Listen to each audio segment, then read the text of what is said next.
And of course, it is something like a very suspicious cooperation, and according to the realistic standpoint, of course, it is something like losing the influential position within the European Union. It's necessary for the Hungarian Prime Minister and his political party just in order to extend the influence somewhere else. So we can see here this, the pictures from the meeting and the representatives of this meeting. So it means that this new orientation determines the Hungarian foreign policy and somehow the Hungarian internal policy in other aspects, because it is linked with, of course, the financial policy and somehow the educational affairs. So opening to the east, which means that the strengthening the ties with the Eurasian anti-democratic and authoritarian countries, to have controversial contacts with authoritarian countries, and sometimes to act as a blockade in the decision-making procedure of the European Union. And of course, it was also mentioned that the Hungarian candidate to be the commissioner responsible for the enlargement and neighborhood policy of the European Union was failed temporarily to get the position. I'm really curious about those questions he got already in a written form. The Hungarian-American relations was also rather controversial. As far as I remember, it was well known that the Hungarian politicians and Barack Obama had a very, how to say, distant forward relations.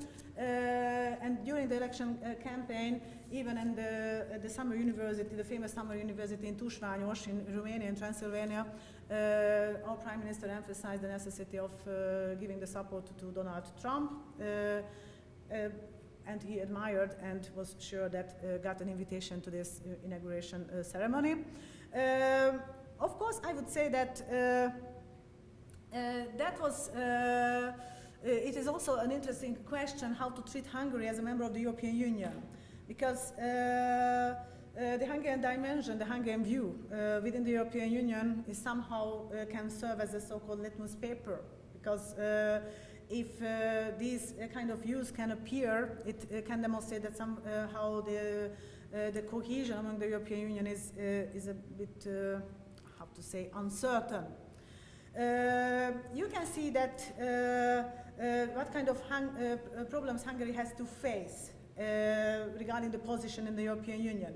One of them is the relatively Russian-friendly government in Hungary, not just in Hungary, because if it is a security issue, I would say that in Slovakia they also have some tendency to have more open to Russia, in Bulgaria, Serbia, Montenegro. And of course, there is another, I would say, obstacle or a Trojan horse, the functioning of the opening of the International Invest Bank. You know what International Invest Bank was? The previous bank of the Council, the member state of the Council for Mutual Economic Assistance. It is a pro-Russian bank, it is a Russian-controlled bank, and it is located in the territory of the European Union member states, which means that the members of the bank can get so-called diplomatic immunity, which is, I would say, that a rather sensitive and dangerous issue. And of course, it is also a question of debate in the case of Hungary, how to find a balance between the European Union. Of course, we cannot say that this is our intention to leave the European Union, first of all, because if you say the amount of money, that amount of money Hungary annually gets from the European Union, so it means that the Hungarian economic policy and the economic balance is strongly based on the position that Hungary is the part of the European Union, so it means that we can act as a market, we can act as a workplace, and we can, of course, act as a beneficiary of the money coming from or with the assistance of European structural funds. On the other hand, there is an intention, and it is not an entirely Hungarian intention, because it links somehow, it meets somehow with the intention of Poland and this is another regional cooperation. It's far beyond the frames of the Visegrad cooperation, the Free Seas Initiative. I mean the countries located between among the Baltic, the Adriatic, and the Black Sea. So it is something like, I would say, Hungary, Poland, and that part of Europe is somehow can demonstrate with these sometimes furious and strange and dangerous political views that even within the European Union, the level of the cohesion is rather problematic. And what can I say as a concluding remarks regarding to the Hungarian performance? In 2019, we had the elections to the European Parliament. That was, as Evelina showed, the high frequency of the Hungarians at the elections. I would say that the reason is very easy, because it was treated like exam of the Orban regime.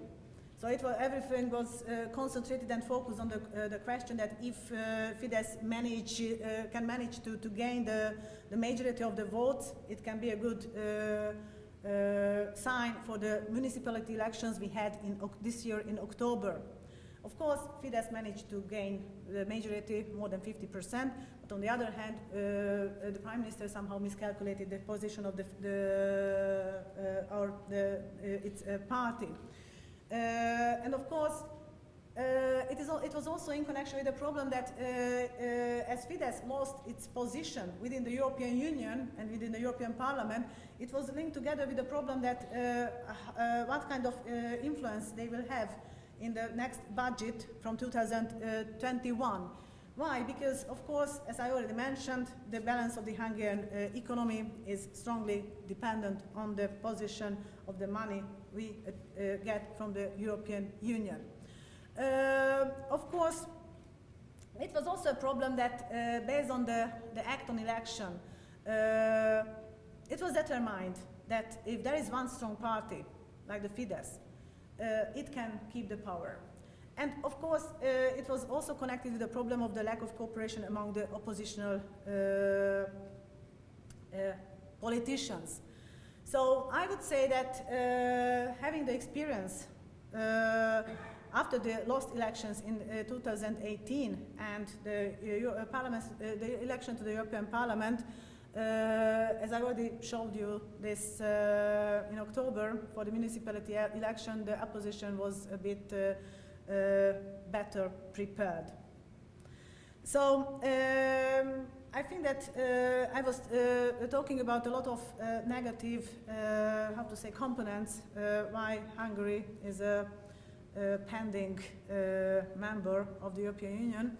But I would like to finish my presentation with, again, with the results of that poll that was made by Globsec when they asked the Visegrad member states, the population of the citizens of the Visegrad member states, how they evaluate the most important values. And they came to the conclusion that despite of a massive public Brussels bashing campaign and the divisive rhetoric of populist politicians, 56% of the Hungarians do not believe in the narrative of an EU dictate, so they are pro-European Union. And the support for the European Union has actually increased at all-time high of 83% in the country. And this is also a problem I didn't have time to mention in details, the way how to get to the information. That as far as the Hungarian media is dominated by the government, it is something similar to the propaganda. Despite this fact, the overwhelming majority, like 84% of the population, believe that independent media and the work of the NGOs are important for the functioning of a democratic society. I don't want to go in more details, but just as a conclusion, I would like to show this picture, because I think that it illustrates somehow the problem, how we refer to ourselves and how we look at the surrounding countries. So, thank you very much.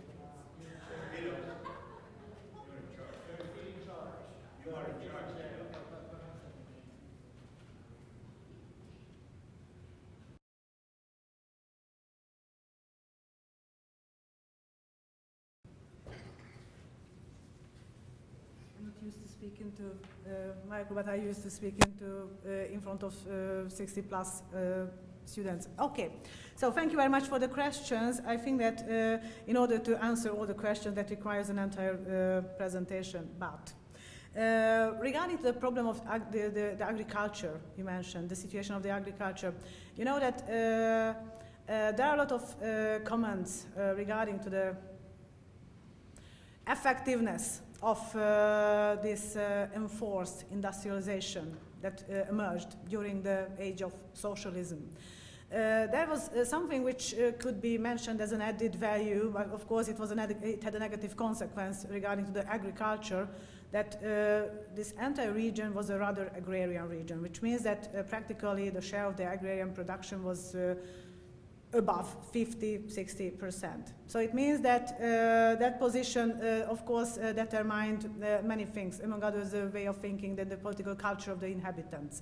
Because if you are a rural region, if you are an agrarian region, it means that you have very limited opportunity to get acquainted with the values regarding to the bourgeois society or something like this. It was even a more complicated issue that between 1945 and 1948, we had a temporary possibility to get acquainted with the values of democratic society or democratic political institutions, but it was immediately followed by this nationalization of the lands, which also had a negative consequence because of the fact that people simply didn't have the chance to learn how to treat themselves, how to be careful about themselves, how to be innovative. Because it was, again, something like from a big latifundium to get into another big latifundium with, again, less opportunity to get involved in the decision-making policy. I would say that in this case, Hungary was a bit worse positioned than Poland, because after 1956, based on the compromise between the Polish politicians and the Russian and Nikita Sergeyevich Khrushchev, it was decided that the Polish lands could remain in private ownership. There was only one problem, that if you have lands in private ownership, but you have to buy anything, and the banks and the industrial sector is in public state ownership, it means that the market is still excluded from this, relationship. So it means that you can be proud of yourself that you have a private farm, but at a certain moment when you have to buy something, you have to rely on the state, which resulted in some kind of controversial situation for the society. I mean, the agrarian society. So and then again, in the case of Hungary, the privatization of the land was in connection with the problem of the this very negative economic performance at the late 1980s, early 1990s. Even people didn't have the experience how to treat this privatization of the lands. First of all, because establishing a collective farm, it was something like a very negative phenomenon. However, observing the effectiveness of the countryside, it would have been a much better solution than just to have these very small divided units. If you want to work cost effectively, of course, it's impossible. Just one comment regarding to the Hungarian case, that in the mid-1960s there was an agrarian reform. It was a general reform, which means that officially we kept these collective farms, but the majority of the peasantry had the chance to take care of their own, animals, vegetables, fruits, and so on, because it was much more cost-effective to have it in this private way. I don't know if it is more or less the answer to the question.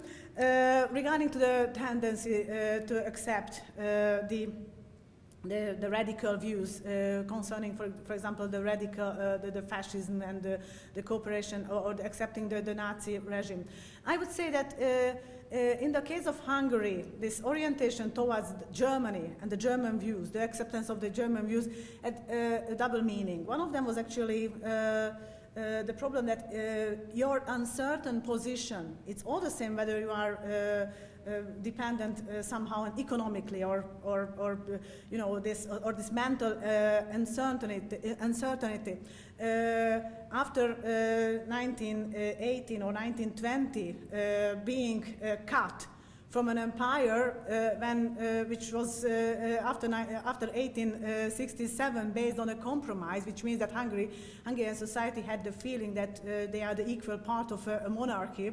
It was something like a totally different experience.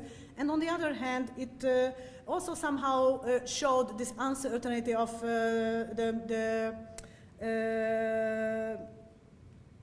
identity of the population. On the other hand, when the Hungarian radical views became, of course, popular in Hungary, it was as a consequence of those influence that Hungary also experienced as a consequence of the economic crisis at the beginning of the 1930s. So it means that I'm not the admirer of the Austro-Hungarian monarchy, but at least it was functioning like an economic unity. That's what Otto von Habsburg, who was a frequent guest at our university, always emphasized, that being a member of the European Parliament, that the introduction of the euro was something like the repetition of this crown, which was accepted everywhere within the Austro-Hungarian monarchy, and these liberties, like the free movement of labor, the free movement of different goods, and the tax-free zone. It was already functioning between 1867 and 1918. I'm not speaking, of course, about the Austro-Hungarian monarchy, that it was a well-functioning political unity. It was a well-functioning economic unity. So that's. So I would say that the support of these views was rather in connection with the uncertainty, and on the other hand, Hungary was in a very, how to say, exploited position regarding to the orientation of the foreign policy in the interwar period, because that was the core element of, or the core program of the Hungarian foreign policy, just to gain much more territory back, the peaceful territorial revision. And if there was only Germany who supported us, and partly Italy, in this aspiration, that of course it resulted somehow the share of the views too. And of course, please do not forget about something, that the Hungarian society was a bit, how to say, underdeveloped in the case of the bourgeois values, or the values. Why? Yes, you asked why it was more emphasized to take and not to give.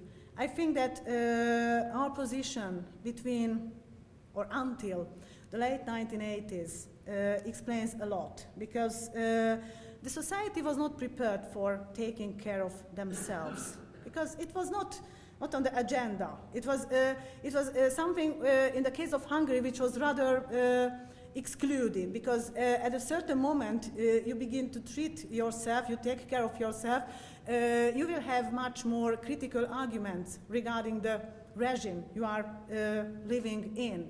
So that's why that was the strategy of the Hungarian politicians, the Hungarian government too, during the age of socialism, that let provide the people with the goods. Because if they are provided with the goods, if they have the limited possibility of consumption, they do not want to organize any kind of mass demonstration. So that somehow resulted the other consequence, which was, of course, observed in the case of the Hungarian society, that based on several investigations, Hungarian society seemed to be far the most isolated society in these terms, that like the existence of the NGOs and other units. Yes, and what? Yes, belonging in the to the two empires. Well, this is also somehow the explanation that maybe I didn't have enough time to go into details, that leaving one empire violently and getting into another empire also violently, because please do not forget about something, that in 1949 these countries, which later belonged to the sphere of interest of the Soviet Union, didn't have the chance to vote. It was not our personal decision. So it means that if we would have been asked, I'm not sure that I'm absolutely convinced that we didn't want to join this Soviet bloc. It was totally different from, of course, our political culture. It was something like a necessity. But on the other hand, let me have just one final comment regarding to this. I read several opinions regarding to the evaluation being our position in the socialist era, that it is usually said that Hungary can perform, I mean, the Hungarian state can and economy can perform much better under pressure. So maybe when we are left alone, we are somehow like the orphans. We don't know how to treat ourselves. So that's why I'm a bit curious what Hungary and how Hungary continues its performance within the European Union. So I don't know if it is more or less. Okay. Question. You've shown a chart about the feeling that people have as being part of the East or Yes. West. Obviously, to be a successful member of the EU, you prefer to be part of the West. Now, in your chart, and this may be a problem, just the way the investigation is done. In your chart, you have very few people feeling part of the East, very few people part of the West, and most of the people feeling somewhere in between. Or nowhere. Yeah. Now, this is a well-known fact in research.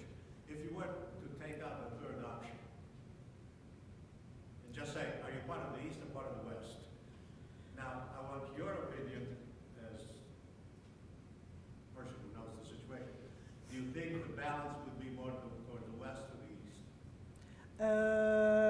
If it is my personal feeling, I would treat myself, of course, being the part of the West. Sure. But on the other hand, if you check the view of Wallenstein, where to put us, or the core, the periphery, or the semi-periphery, I would say that we are in the somehow in between. No, but you can take out the option. It's a problem of investigation. You take out the option and just say, are you part of the East or part of the West? Definitely the West, of course. But all right, thank you. But you think that would be the view of the, in terms of not your personal view, but the view of the majority of Hungarians? well, I would say that the majority of the Hungarians, if they are asked where to put themselves, they would emphasize this in-between position. And if I would have enough time, I could explain it in a much wider, because there are a lot of things we inherited from the East, of course, and a lot of things we inherited from the West. I think that there are two keywords, and maybe it explains my argumentation. The situation, how to distinguish top-down or bottom-up. The Hungarian society is a top-down society, not a bottom-up. And that was that can be explained, of course, with various factors, among others, our historical heritage and our, situation being under the pressure of the empires. So that's why it's a really questionable issue that being the member of the European Union, we have to face the problem of the bottom-up, but we are not accustomed to the bottom-up. And that's a quite controversial, and that is something that is very difficult, I think, to understand, even from the countries being further from Hungary in the West.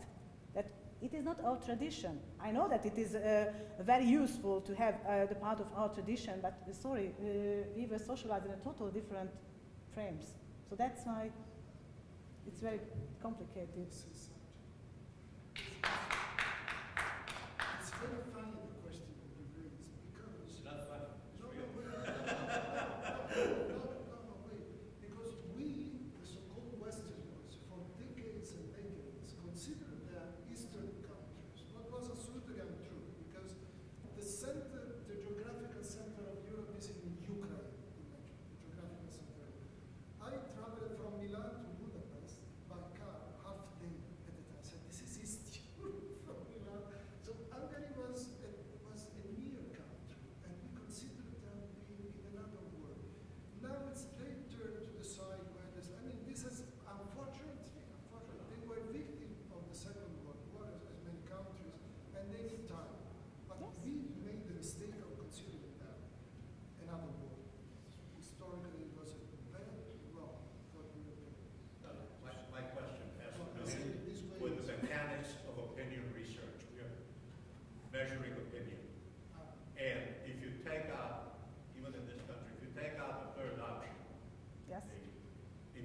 in between. People are forced to think. So whether we regard it or not, I think it's irrelevant. But what I would like to do the same and take out the third option and see under kind of duress how people shift. How people will shift. And you said it's West. Yes, but this is, you asked my opinion, so I would say that, and I would like to reflect what you also mentioned, because it's a very sensitive issue, and that was actually the, how to say, the functioning division during the age of Cold War, that everything which belonged to the Soviet Union or under the influential zone of the Soviet Union was treated as East, and nobody questioned whether it was really East or something in between. Japan was a Western country. Yes, but definitely at the turn of the 1990s, and there is a mass of literature you can find, the problem was appearing in such a way that those countries began to, these countries, Poland, Czechoslovakia and Hungary began to treat themselves somehow as an in-between position, just to distinguish themselves from the, because in our view, East was something like the Eastern Europe, which uses Cyrillic letters, belongs to the Orthodoxian Church, and some other things. So that's why we considered ourselves in between position. But of course, this is a question of the reference point from where you are looking at our position. So, well, the issue is that you're measuring the feeling, yes, the sure. individual towards something, and in a sense, if that feeling is not clear, it could force the individual, if he had no third option, to go one way or the other. And I think what you're saying and explaining makes sense, but it still gives you a better indication of what they're likely to be in the future. That's a result of a long-lasting debate among the social scientists, even not just in Hungary, but from those countries which belong to this post-Soviet region, that if it is still necessary to speak about Central Europe or just to speak about Western Europe and everything which is located. So I would say that if you are interested, I can show you masses of literature about this, because this is a long-lasting debate. There's another chart you had which indicates a very low turnout.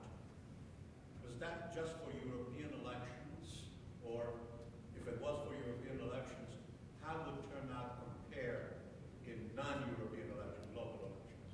What is different? I would say that the turnout is strongly influenced by the act, how it is used, because in Hungary there is a tendency that the act on election is it gives a priority to the ruling party. So the European elections, it's a general system, so it is used everywhere in the European Union. So the ruling party in Hungary doesn't have the chance to change the system. They can have the influence, of course, and they did this. They try to have some kind of pressure by various ways, like, for example, giving the Hungarian citizenship to the Hungarians living beyond the country, in Serbia, in Ukraine. Of course, it was not necessary to provide the Slovakians. It was not possible to provide the Slovakians with Hungarian citizenship, but or Romanians, because Romanian Hungarians and Slovakian Hungarians had the chance to vote for their own candidates in Slovakia and in Romania. In the case of Ukraine, in the case of Serbia, it was much more complicated, because not being the member of the European Union, of course, they didn't have the chance to vote for European Parliament, only through their Hungarian citizenship. But the situation is much more complicated, because in Ukraine they officially don't have the chance to have Hungarian citizenship, but they have. Any other questions? All right. So we'll take a break. So really sorry for this long. Okay.